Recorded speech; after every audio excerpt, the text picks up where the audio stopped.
دلی کی جامع مسجد۔ دلی کی جامع مسجد ہندوستان ہی نہیں دوسرے ملکوں میں بھی مشہور ہے۔ دور دور سے لوگ اسے دیکھنے آتے ہیں اور پرانے زمانے کے لوگوں کی کاریگری دیکھ کر دنگ رہ جاتے ہیں۔ یہ مسجد بہت ہی بڑی ہے اور بہت لمبی چوڑی ہے، لیکن مسجد کا ڈھلان، اس کے مینار، اس کے گنبد، اس کے فاٹک، سب کا کچھ ایسا جوڑ ملا ہے کہ دور سے دیکھے تو ایک بہت سندر کھلونا نظر آتا ہے۔ اب سے کوئی 300 سال پہلے دہلی میں شاہجہاں کی حکومت تھی۔ اس مغل بادشاہ کو اچھی اچھی عمارتیں بنوانے کا بہت زیادہ شوق تھا۔ دلی کی جامع مسجد بھی اسی بادشاہ نے بنوائی ہے۔ شاہجہاں کے ایک وزیر تھے سعداللہ خاں اور ایک خانسامہ تھے فضل خاں۔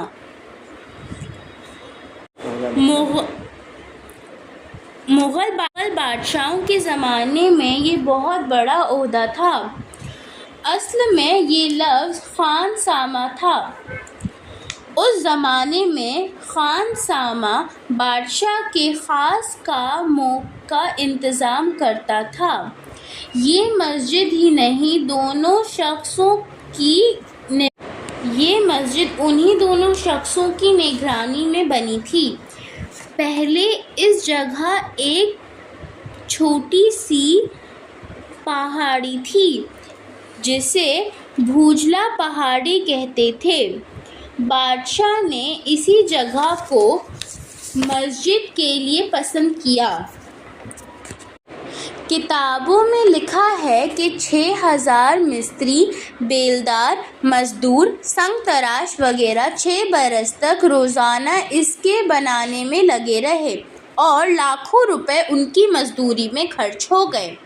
مسجد میں زیادہ تر لال پتھر لگا ہے۔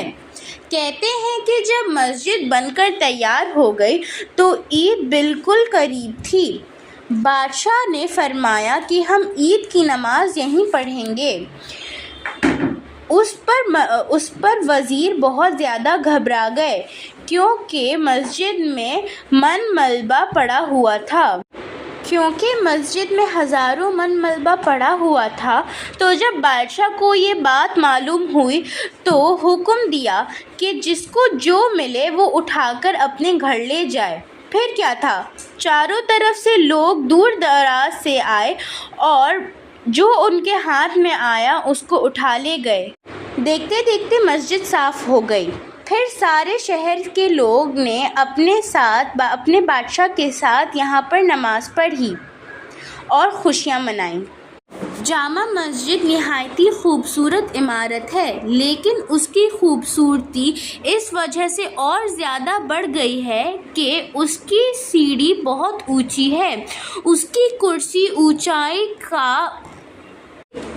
سے اونچائی کا اندازہ ہو سکتا ہے کہ مسجد کے پورب، دکن اور اتر کے طرف ایک بڑا فاٹک ہے اور اس فاٹک تک پہنچنے کے لیے 30-40 سیڑھیاں چڑھنی پڑتی ہیں۔ یہ سیڑھیاں بہت لمبی اور کافی چوڑی ہیں۔ سب سیڑھیاں مل کر ایسا معلوم ہوتا ہے کہ بڑا بھاری چبوترا بنا دیتی ہیں۔ اندر مسجد کا صحن بہت وسیع ہے اور اس کے بیچوں بیچ وضو کرنے کے لیے حوض بنا ہوا ہے۔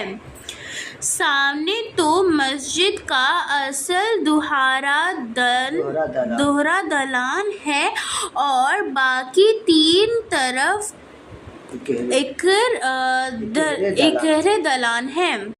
ان ڈلانوں کے بیچوں بیچ میں 3 طرف 3 بڑے بڑے فاٹک ہیں جن کی عمارت بھی بہت خوبصورت ہے۔ مشرقی فاٹک کا رخ لال قلعے کی طرف ہے۔ اسی فاٹک سے بادشاہ مسجد میں داخل ہوتے تھے۔ مسجد کے اصل ڈھلان کی چھت بہت اونچی ہے اور محرابیں خوب بڑی بڑی ہیں۔ اندر کا فرش سفید پتھر کا ہے اور کالے پتھر سے مصلی کے نقشے بنائے گئے ہیں۔ بس ایسا معلوم ہوتا ہے کہ بڑے خوبصورت ریشمی مصلی بچھے ہوئے ہیں۔ ڈھلان کے دونوں طرف دو بڑے بڑے اونچے میناریں ہیں، یہ بھی لال پتھر کے ہیں اور ان میں سفید پتھر کے کھڑی پٹیاں پڑی ہیں۔ ان میناروں کے اندر چکر دروازے ہیں۔ بہت سے لوگ میناروں پر چڑھ کر دلی کا نظارہ دیکھتے ہیں۔ ہر مینار کے 3 منزلیں ہیں اور منزل کے چاروں طرف کھلا ہوا برآمدہ ہے اور سب سے اوپر بارادری کی برجی ہے۔ دالان کی محرابوں کے محراب مطلب جہاں امام کھڑے ہوتے ہیں، سفید پتھر پر سیاہ پتھر کے حرفوں سے کچھ اچھی عبارتیں اور قرآن شریف کی آیتیں لکھی ہوئی ہیں۔